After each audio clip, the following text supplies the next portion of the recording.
Good afternoon, everyone. Good afternoon. My name is James Jimmy Hills, and I'm the host of Java with Jimmy. I'm excited to be here today at the News Cafe at Boston Public Library for GBH Amplifies James Jimmy Hills, host of Java with Jimmy. We want to ask you to excuse us. We just had a couple of technical difficulties, but we are back. And if you watch the Java Cafe, we know that happens at least 2 or 3 times a week. So we are glad to be here today, and we are talking today with a couple of black men from the city of Boston, one who you have seen here in the Java Cafe here at GBH before, and also another young man who was very active in the political scene who we're introducing you to today. But we're going to concentrate on the civic engagement and community engagement and sort of a status check on black men. And so I'm excited to introduce to you all this afternoon my first guest. Again, he is not a stranger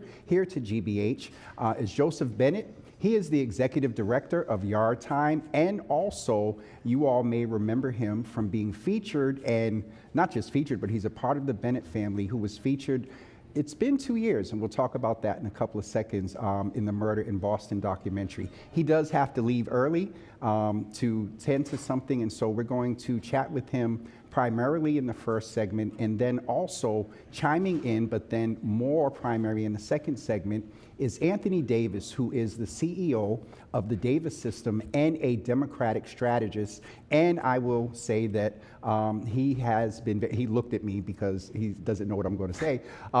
He has been very instrumental in 2 major historical, or should I say historical, elections here in the city of Boston. And so please put your hands together here for those of you that are here in the cafe, and welcome both Joseph and Anthony. Joseph, I'll try to stick to the formal, but you know I'm going to mess up and either say Jay or Joey at some point.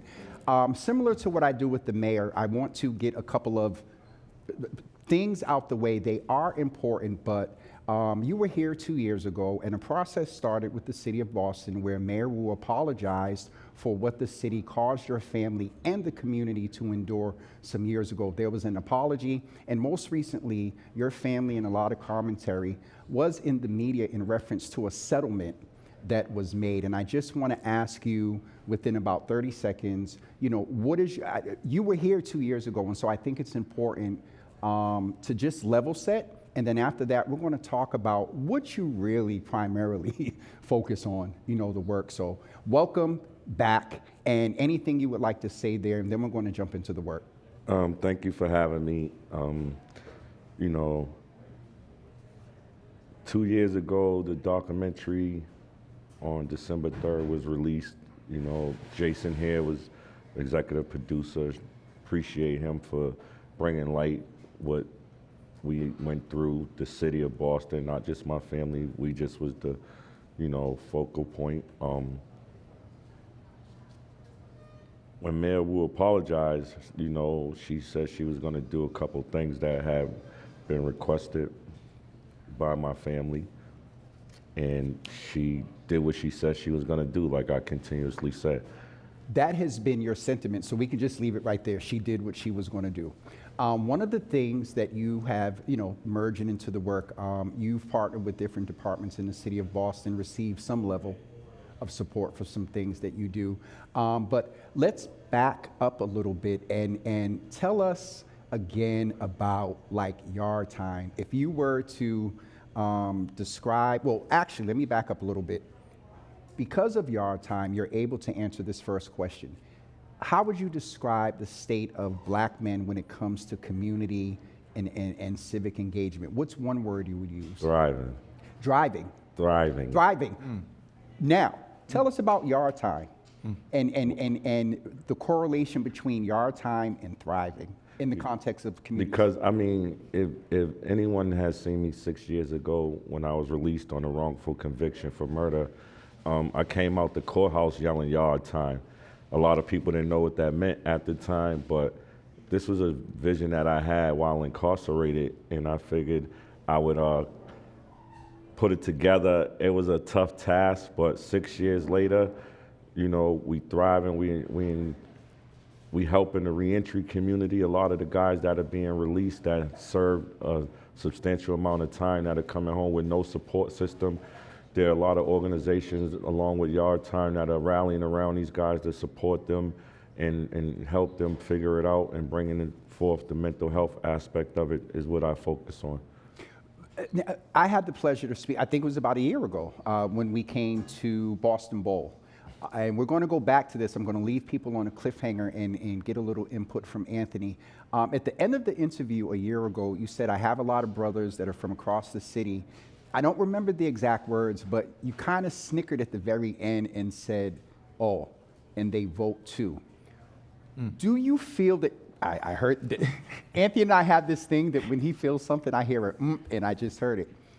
Do you feel in this, I'll say national and local, these last two cycles, do you feel that particularly your demographic, the group of young men that you work with, do you feel that they were properly engaged? And you can separate national versus local. Honestly, like a lot of the men that initially I was engaged with, they wasn't as aware of their right to vote. Now that there has been a substantial shift in a reentry community where guys are knowledgeable about their voting rights and knowing that they can vote today, we shift in the narrative. Anthony, let me ask you, and we'll go to introduction and your word in a few seconds, but you're very engaged in this arena of electoral politics. You have a social impact firm, and we're really going to talk about that in a few minutes. From the inside out, do you feel that black men, but I'll say specifically with the population that Joey works with, are being properly engaged, away from the, I don't want to say the P word, pandering, often, sometimes, just for the vote? I don't think that we are. I don't think that black men specifically, that our issues are being spoken to, and I think that too often politicians, political pundits try and sum up black men's issues into criminal justice reform and economic vitality and opportunities. And it ignores the fact that we are pivotal pieces and anchors in our families, in our communities, that we care about healthcare, that we care about childcare, that we care about how are we going to be able to afford to raise a family in this current climate, this economic kind of the space that we're in right now. And so I don't feel as though politicians, the political pundits, those in the political space do enough to genuinely engage black men and actually hear our issues and show care and concern to our issues as well. We're going to go more into that in the second segment with Anthony. And kind of in that context, Joey, I want to ask you, how are black men doing emotionally, mentally, health? Anthony did mention financial in a manner that is not pandering, but we know that, there's a lot going on with our brothers, single dads, dads, two-parent families. Let's just dads and two-parent families, single dads, and then dads that may not be physically with their children. Relationships, you sent a couple of brothers to a workshop I did some months ago and learned some things. And so I'll start with one word, I'll challenge you, and then you'll give us the context again. How do you feel that black men are doing with all that said? See, I can't speak for every black man, because you got a black man right here that's thriving in his business. Then you have guys that I be around that are struggling to adapt to society, because the world is changing and evolving every single day. And without our telephones, some of these guys don't even have a knowledge of what is going on in other parts of the country. So, for me, I deal with the guys that are mentally strong because they had to be, but when they get out here, they're struggling to adapt to society because they're no longer under a structure. They come from a structured environment, and now that they don't have that structured environment to keep them in line, they are struggling, Let me ask you very blatantly, how does, and thank you, because I heard from you, it varies. That would be your answer. It varies individual to individual. Yes. None of us are, we say it about voting and religion, but we're not a monolith even in our experience. And we know that, but just to articulate it, I think is important in the context of setting the state of black men for civic and community engagement.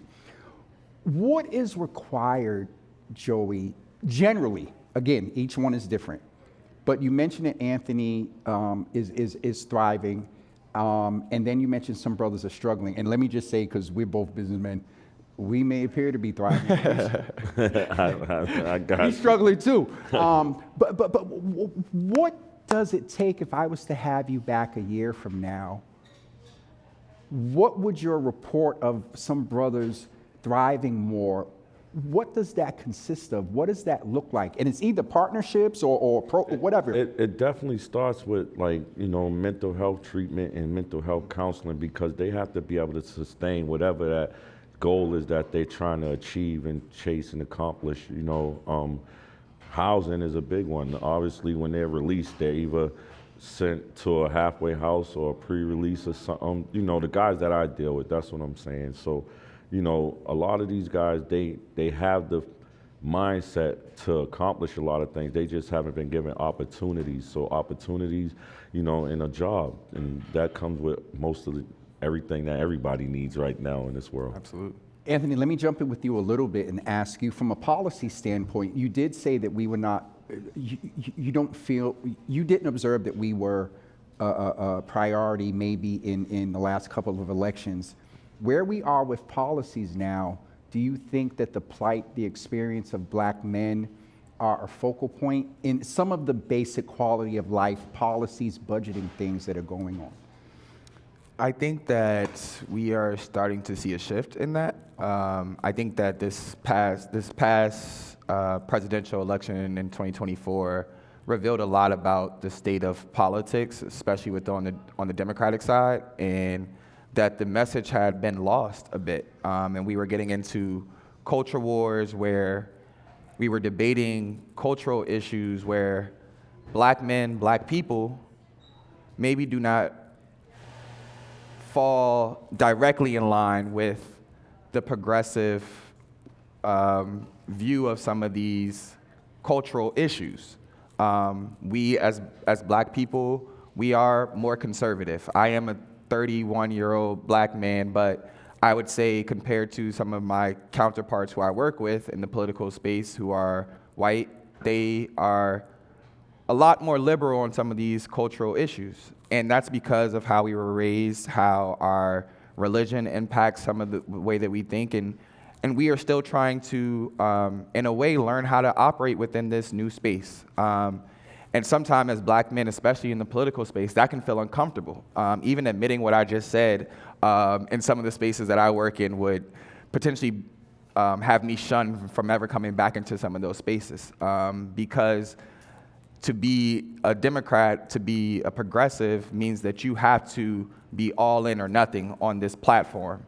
And in the 2024 election, that platform, it's skewed away from housing. It's skewed away from affordability. It's skewed away from how am I going to, are my kids going to be in good schools? Are my parents going to be able to get the health care that they need? It took away from those kitchen table issues, and it turned into this cultural issue where black men were lost in that debate and that conversation, and our issues were lost in that as well. And so we've seen just in this most recent election cycle in this year, 2025, where there's been a shift in where folks are talking about these Democrats are again now focusing on kitchen table issues, affordability, housing, healthcare, which are the top three things that people care about, and removing kind of these cultural issues from the discourse. And I think that that's an opportunity now for black men to be included in the conversation. So one thing I want to highlight that you said, and I want to use this as an opportunity to, I think generally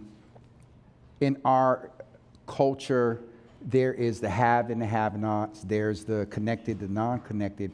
And you said something a few minutes ago that you didn't say the word alienated, but what I heard about your experience in this arena is similar to what Joey said for the reentry community coming back into society. So Joey, hearing what Anthony just said, can you, with the extra layer of with what you said, with the extra layer of what brothers are dealing with coming out, getting acclimated back to society, how does that play out in them being able to think about and prioritize politics and community and civic service? That's easy. Right now, a lot of them guys are learning politics while incarcerated so that they can change laws, so that they can change bills. And I'll even go a step further. Just 2 weeks ago, you know, there was 4 or 5 different organizations that's ran by black men that are formerly incarcerated that sat down with Senator Liz Miranda and strategized a plan to support Liz in some of these bills and some of these things that are going on in our community. You know, a lot of us have partnerships with other city councilors throughout the city, and, you know, they're supporting us in certain initiatives, but, you know, everybody can't have their initiative supported 100%. So we got to figure out how to continue on and hold these people accountable that are in position to support as a larger scale of, you know, organizations. Let me ask you, based on what you said that day at Boston Bowl and what you just said, how do we hold first them accountable? How do we hold the powers that be accountable in a manner that is impactful? And is it hospitable? How do we hold them accountable? By making sure we get out to vote and holding them accountable to what they say they're going to do while they're running. You know, right now it is a big thing. You got to make sure you vote. We have to vote, because if not, we're just going to keep putting the same people in there that is doing nothing for our communities all across the world, you know. But if you continue to vote and we change the narrative with people with fresh ideas that's hunger to help the communities and help society build as a whole, then we can change that narrative. You know, I know my reentry community, we about to start changing it locally, you know, so I'm just telling a lot of the local people now, whether that's city councilors, senators, we come in, we voting, you know, and if you ain't doing what you're supposed to do, we voting you out. Would you ever run for office, Mr. Bennett? No. Unequivocally? Unequivocally, no. Ever? I'll run beside somebody and just chill. There you go. And support them. I want to, you do have to go take care of some business, and I want to give you the opportunity because you understand the balance. There are systemic limitations. There are systems that have been set up for generations for us to fail, let alone if you have that extra layer of being incarcerated. I want to ask you, with that, and speak to the brothers generally, what does self-accountability look like for men and for black men? What does that look like? And I want to ask you specifically, just as a man, I mean, for me, man, it's the weight of the world's on my shoulders, brother. I hold myself accountable every day. Every day I wake up, I gotta hold myself accountable. And that's what everything, my decision making, my movement, my health, you know, everything, you know. And I mean, like, at this point in life, at 51 years young, you know, having 22 of those years removed, forcefully kidnapped, you know, and wrongfully convicted and sentenced to life in prison, you know, there's a lot of things that I'm behind on. So I gotta step it up. And by holding myself accountable, I make sure I teach myself a lot of things that I may not be able to learn from someone else. I learn on my own. I want to ask you to go a bit deeper because it is a different experience for black men. Then there's the other layer of dealing with being formerly incarcerated. With all that comes within our culture that goes on, stereotypes, presumptions, dynamics, all the stuff you know that is in our culture, how can black men balance holding the system accountable and then still showing up and holding themselves accountable, protecting black women, you know, doing what they need to do by their children? And me saying that is some implication that it's not happening, and it is. It is happening. It is happening. How do we do more of it? And then last, how can the community support and then wrap up with specifically, you know, anything YardTime is doing? So 3 there. I gave All right, you know, I got ADD, so I'm gonna I think, like, we just have to change the narrative. You know, the narrative that we had coming up, we have to shift that, and it's being shifted in certain arenas and places and things like that. So I think for the future, we are in good hands as long as we continue to change the narrative. As black men, we got to continue to stand strong. Where's the Million Man Marches at? Why we ain't establishing those again? You know, we got to stand together and show. We got to come together and support each other regardless, you know, because when I go, to be honest, when I go out of state, I always got to have a Celtics jersey on because I know that's going to stir up a conversation from a man that don't even know me, but it's going to make him say something to me and then getting familiar with his story and sharing mine. So those are the things where we can't be scared to say, hey, brother, how you doing nowadays? You know, people walking by upset at one another for no reason. Can I? Go ahead, please. Sorry, I just want to chime in because I think Joey's hitting the nail on the head, and like the work that he does, why the work that he does is so important is that right now, the way that black men, to kind of answer your question, the way that we hold power accountable while also holding ourselves accountable is by being in community, right? It's by, in the same way that you're saying, like, where are the Million Man Marches, but also the work that you do is so important because it provides group accountability as well. Like as the brothers show up to your meetings, as they show up to the work that you do, they're being held accountable by the other brothers in the group. They're holding you accountable as well as the leader of the group, and now you are accountable to all of them because you are the executive director of this organization. And so there's that built-in group accountability if we are in community. And right now, I would say that's a big talking point as well with men, black men especially, is like this isolation culture of like we're not necessarily finding community and joining organizations and holding each other accountable either as much. I would like to really have an exchange between the two of you, but I want to be sensitive to Joey's time and then also allow him an opportunity to talk about what's coming next for Yard Time. We definitely will have to continue this conversation maybe in the after dark or bring back, you know, another iteration of you two coming back here. But Joey, what's going on next for Yard Time? I did see something on social media the other day about holiday event. Yard Time, we have a toy drive. We have a toy giveaway. It's our fifth annual toy giveaway where we give back to the community. You know, a lot of the guys that are incarcerated don't have opportunities to support their kids, their family, their loved ones, you know, with Christmas gifts. So we try to focus on giving back to some of those families or those individuals, as well as serving the rest of the community. In January, we start our men's bowling league again, where, you know, it's 6 teams, 8 players, 48 men from different communities, different neighborhoods, guys that never knew each other come together, and we, you know, sit down and bowl, and we have a good time building on mental health and making camaraderie look good. Like he said, the group, it's a more bigger group and a whole bigger thing going on behind the scenes that y'all don't see. I am looking forward to what's coming next from Yard Time. I don't want to hold you up.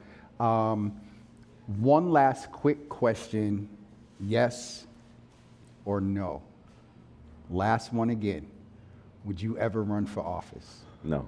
Okay, all right. No. We're going to get ready to let Joseph go. He has to go take care of some business. We're going to continue the conversation with Anthony as well. And so, Joey, thank you for being with us, and we will definitely see you soon. Thank you.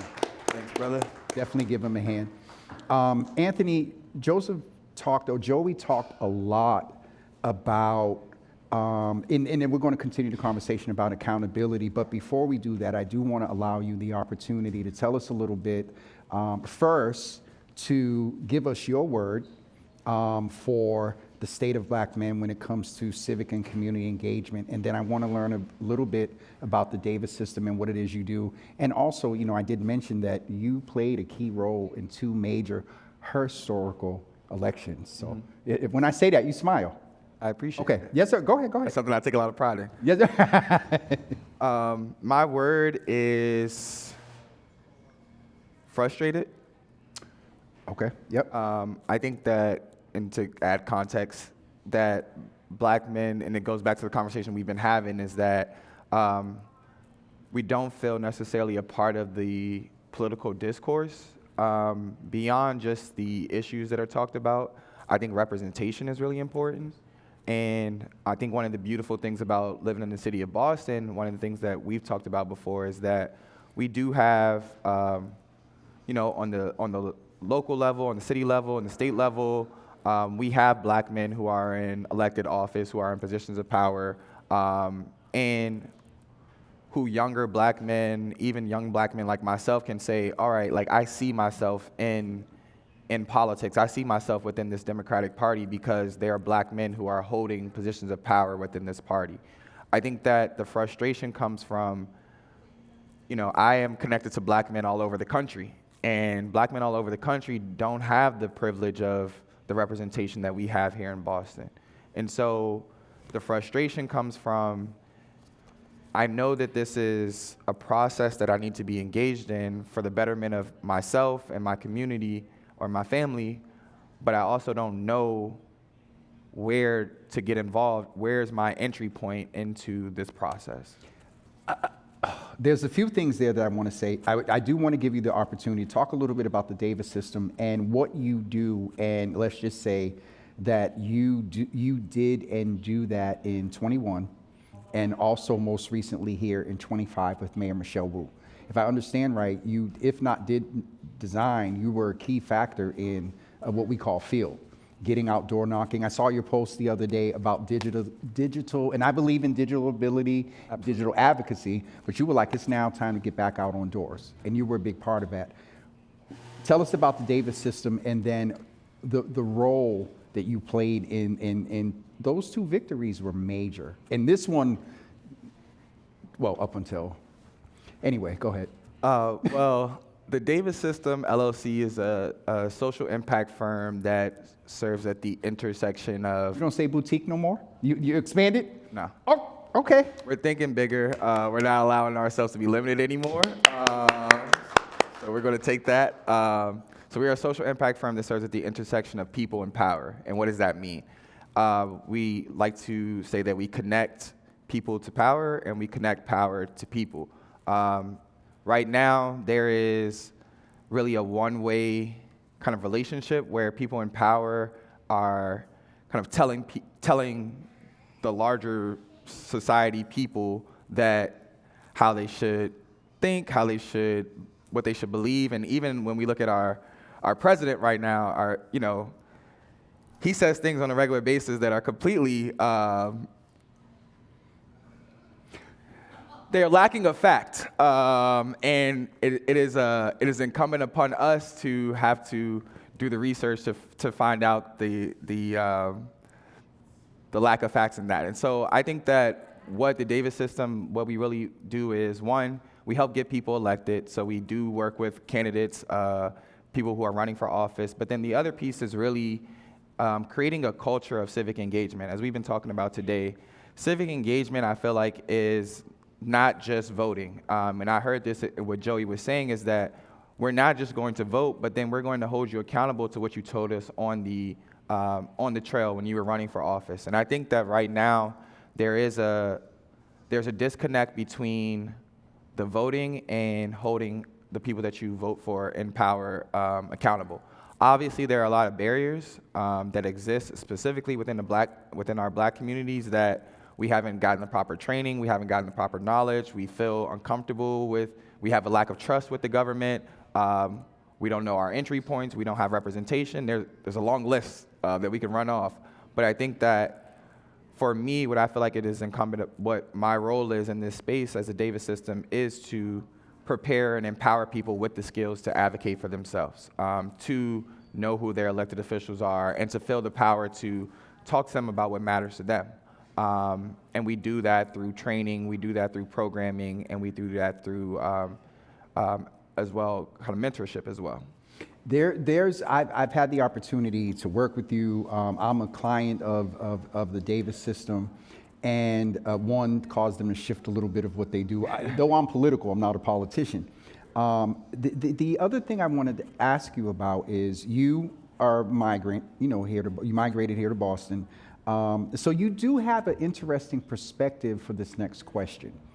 Do you believe that Boston is changing, and is that ing a little more firm now based on the fact, because up until what was it, the second week in September, first week in October, up until some things shifted in the election, we really wondered if Old Boston, the reinvigoration of Old Boston, was really going to prove victorious at the general election. With where we are now, black men being, an additional priority and people are paying attention, do you think that the political climate in Boston is changing? Yeah, so to answer that, I'm going to actually go back to your last question because I didn't touch on the 2 elections, but I think that they actually are. Please go ahead and what's the word? Humble, what is it, humble brag? No, I'm not bragging, but I think it adds context to my answer for your question. So when you first said that I was involved in 2 historical races, yes. I thought that you were talking about 2018, which is actually what brought me to Boston. I worked on Congresswoman Ayanna Presley's first race for Congress. And at the time, there had never been a black woman elected to Congress in the history of our state of Massachusetts. So in the 250-year history, or almost there and about at that point, history of the state, there had never been a black woman elected to federal office from the state of Massachusetts. So for me, moving to Massachusetts in 2018, moving to Boston, I was like, I will never come back. I'm never coming back to this city. And it has a lot to do with that lack of representation that I saw when I first moved here.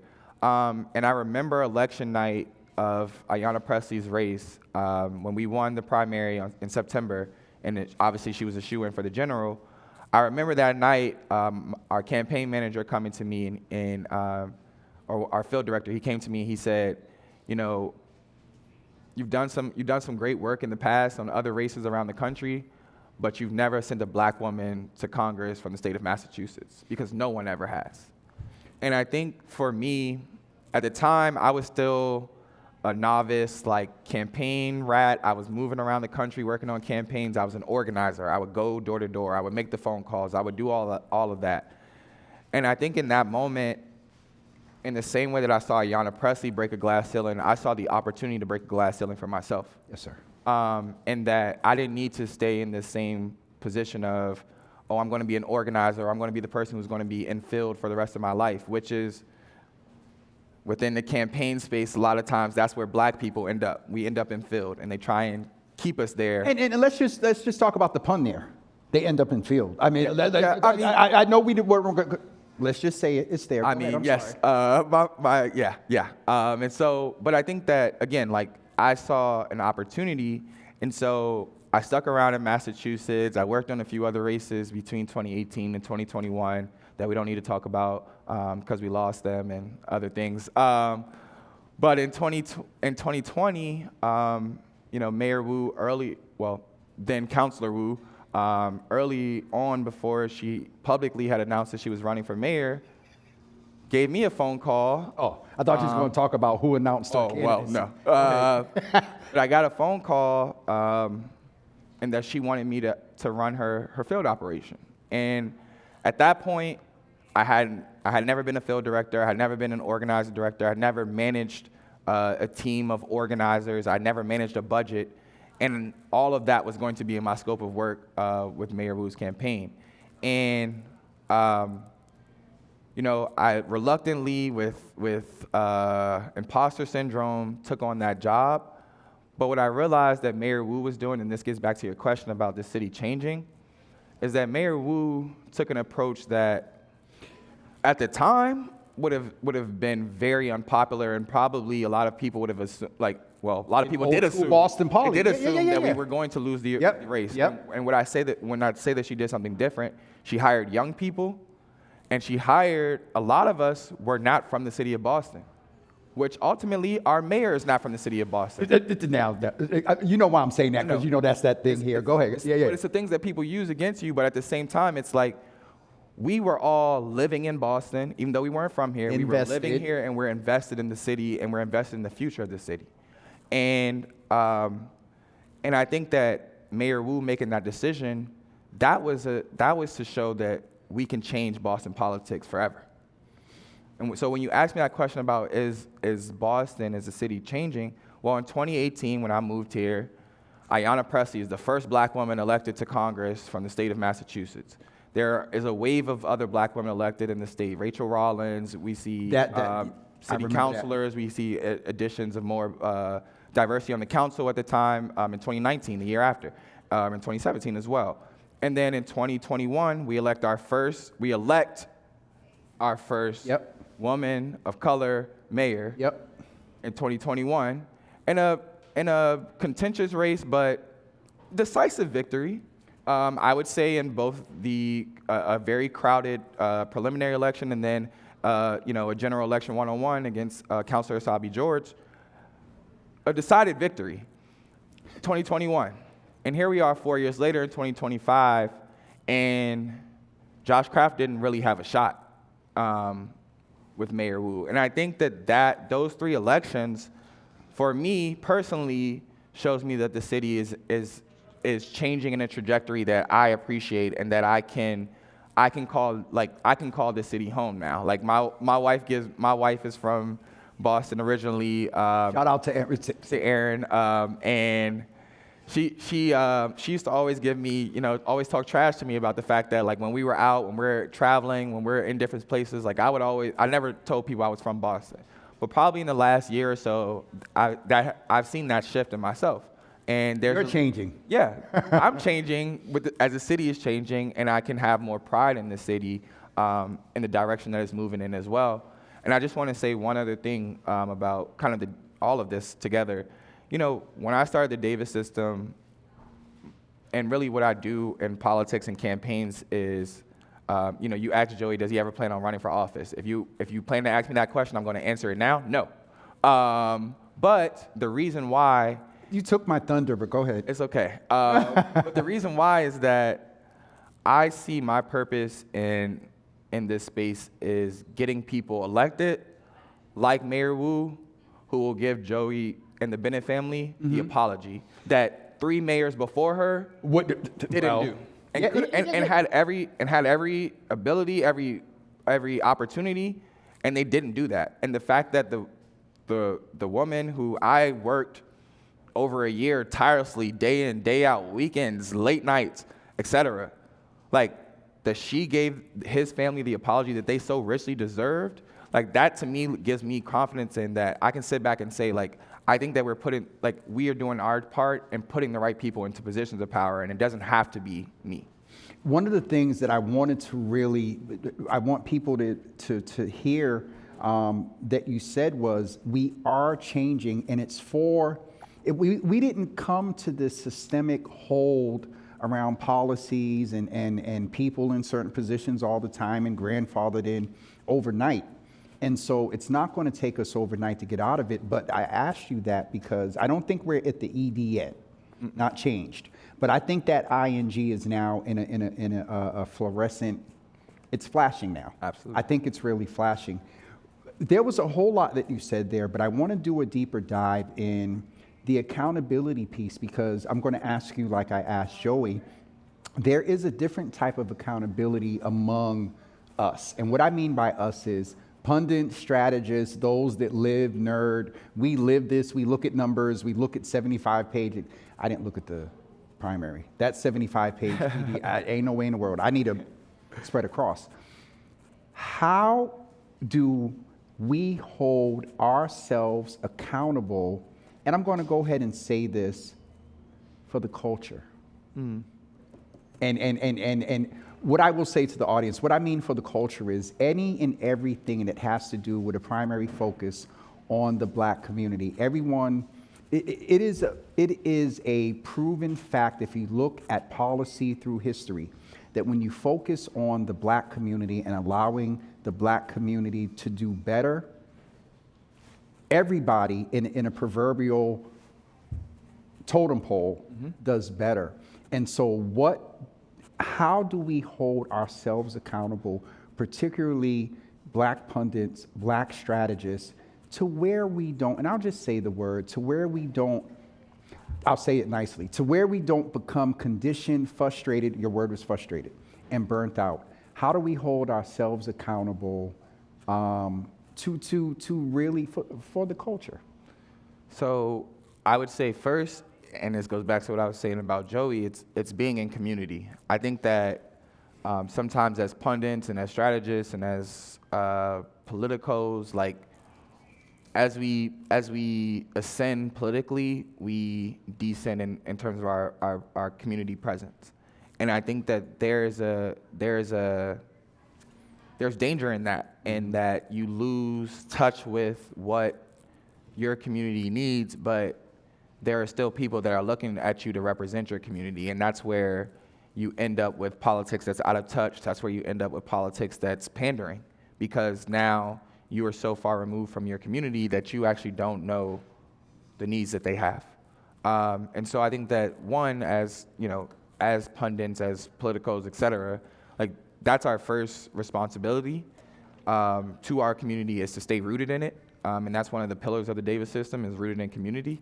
But then two, I would say the other piece that's really important, and why I appreciate what you're doing here on the GBH platform, them lending the platform to you, is to center our voices and our stories.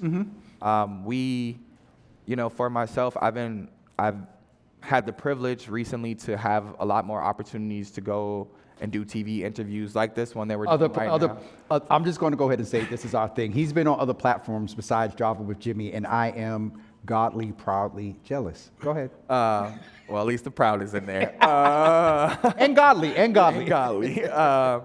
But I think what's important is that as we go into all of these different spaces, and one thing that I have to remind myself is that I am for the people before I'm for any party.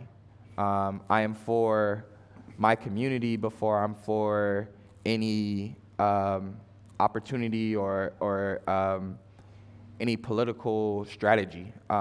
Because if the strategy doesn't involve my people, then to your point, we're missing out on an entire swath of the community that also, if we engage them, then everyone else would be better engaged. And so I feel like it is incumbent upon us to, when we are in these spaces, when we do have these platforms, to make sure that we are centering our stories. And so while I may talk about, and when I'm talking about larger issues within our society and within politics and what our president is doing, for me, I'm always going to bring it back to my community and what I see people are going through, and what I know that my family's going through, what I know that my friends are going through. And not to say that from a standpoint of, oh, this is what my family is going through, but this is what Black people are going through and suffering, and we need to center our story in the context of this larger issue that we're discussing. There's a few things I want to, as we get ready to wrap up, and allow, if you were here in the studio and would like to come to the mic over by our good associate producer, Lauren, please go. We're going to take questions from the audience in just a few moments. There's quite a few things, Anthony, that I would like to do a deeper dive into, but unfortunately time does not allow, or it may, depending on the amount of questions that we get. But I heard your centeredness on how you're going to hold yourself accountable by being in community, and then not aligning with, being more aligned with community, which keeps you informed of what the issues are. Do you see yourself as a liaison? What I mean is, because if you're in the community, yes, you're doing field a lot, but well, one would hope that the service that you're providing in field, there would be a observation of enough to also then inquire and advise around policy. That's just my hopeful presumption. But do you see yourself as a liaison, either if not in the past, now, or going forward with that piece of, because you're a kingmaker. And I think often that king and queen, let's just be fair. More queens. More queens. There's nothing wrong with that. There's really nothing wrong with that. I like that. And can we say, I'm sorry, I don't get too far off. We'll get ready to wrap up and the caffeine is kicking in. We can protect, promote, raise, love, give money to Black women, trans women, white women, Latino, all women and everything, and still center and be focused on building men. That can happen at the same time. So I put a lot there. Yeah, I do. Liaison, yes or no, and why? Yes, I do see myself as a liaison. As I said earlier, I think that the Davis system's role is connecting people to power and connecting power to people, which really means Perfect. being a liaison to help, people who are in power. Let's say that they have a program or they have an initiative or they have a policy that they would like to get support around. Well, we're going to take it to the people and we're going to explain it in a way that they can understand it, they can advocate for this thing. And in the same way, if the people have something, if there's an organization that we're working with, or if there's a community that we're working with, and they have a specific policy question, or they like to have a policy meeting with an elected official, like we set those up and we serve in that space. And I sometimes a lot of people ask me, like, do you see yourself as a lobbyist? And I don't see us as a lobbyist because I think that comes with its own connotations and More advocate? yes, more of an advocate and more of a connector. I just got the signal, and we don't have any questions, so I'm going to go ahead and do a couple of deeper dives into some of the things you said earlier, and maybe some other things that I wanted to cover since we have a couple of more minutes. Similar to what I asked Joey, what do you think it's going to take for the next, and yes, you are getting to a point where I can ask you, what do you think it's going to take for the next generation to produce more of you? I love you, brother. I love you. What is it going to take to, I'll let you answer that in 1 second. We do have one question. Yeah. Oh, hi, good afternoon. My question is, obviously we're looking for more out of our politicians, our leaders. What exactly do you want from our politicians to do? Like, we all hear them as they're going around, as they campaign, chicken in every pot, however you want to put it, they all sound the same to me. What realistically do you want from them that will result in real change? I think some context there, in full fairness, as you are aware, one of the races that really, it's more on a national level, lesser of two evils and things like that, but D7 was, and you knew, just by your face, you knew where we were going. D7 was a race that left, and I'm a resident and voter in D7, it left a lot of us with a lot more to be desired. Can you answer Newt's question? Yeah, I think that especially on a local level, that people are starting to question more of what people tell them on the campaign trail, which I think is a great thing, because too often politicians have gotten away with just saying anything to get a vote in a community and having no intention of holding people of staying true and holding themselves accountable to what they said. So I think it's great that people are questioning the process right now.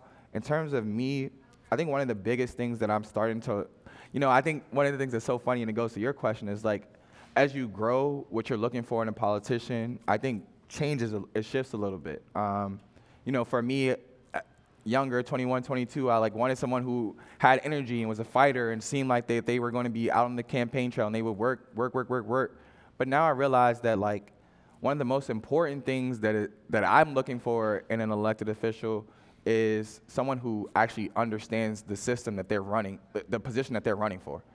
Will you be able to, on day one, maybe you don't know everything, but will you be able to be effective on day one of your job? Or are we electing you there to learn how to do a job?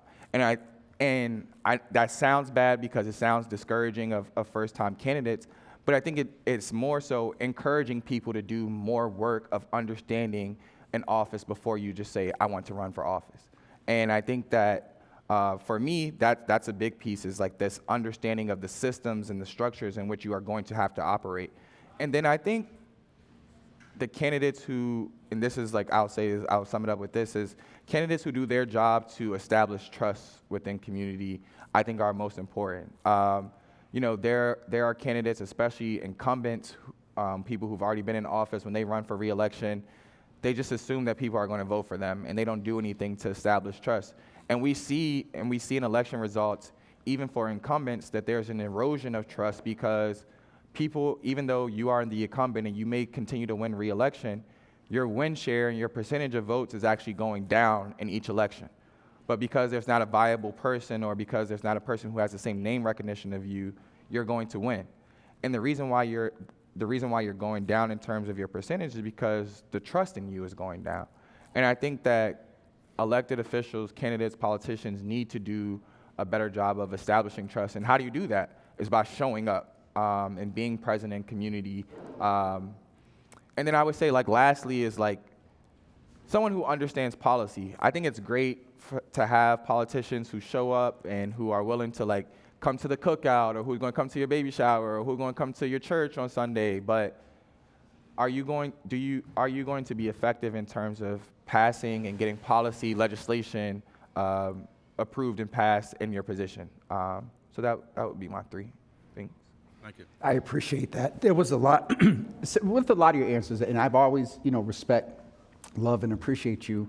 But in this light today, it definitely gives more of an appreciation, and it shows that maturity thing. You referenced to coming in 18, you did what you did in 21, and then you did what the heck you did, last year as well. So I really appreciate you.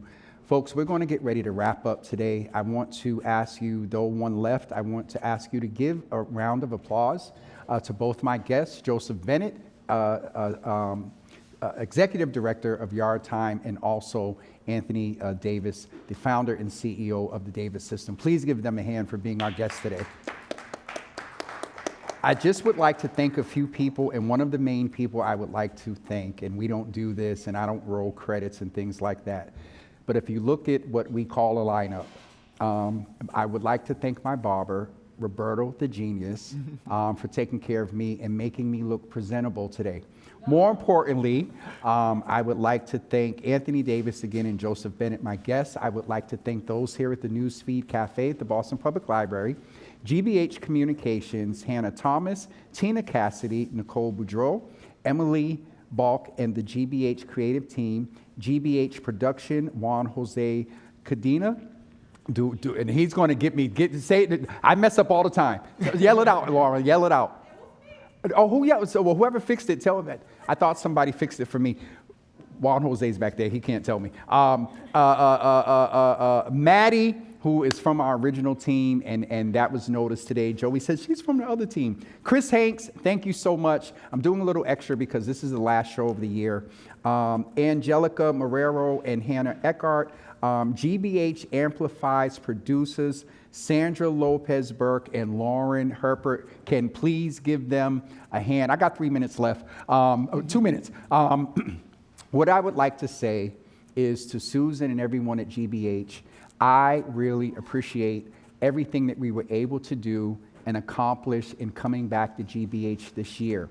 It is a representation similar to what some of our guests talked about today of people and power and people. We are a platform of the people. GBH is a platform of power, legacy, mainstream, established media. The partnership that we were able to demonstrate today has been amazing. And in that speaks to the spirit of community and unity and family.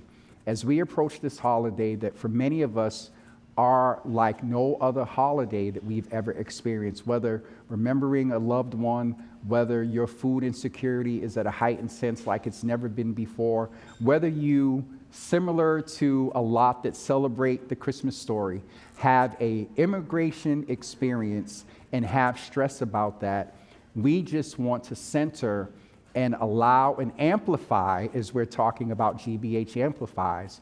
We want to encourage you to amplify humanity, amplify love, amplify tolerance, amplify patience and understanding.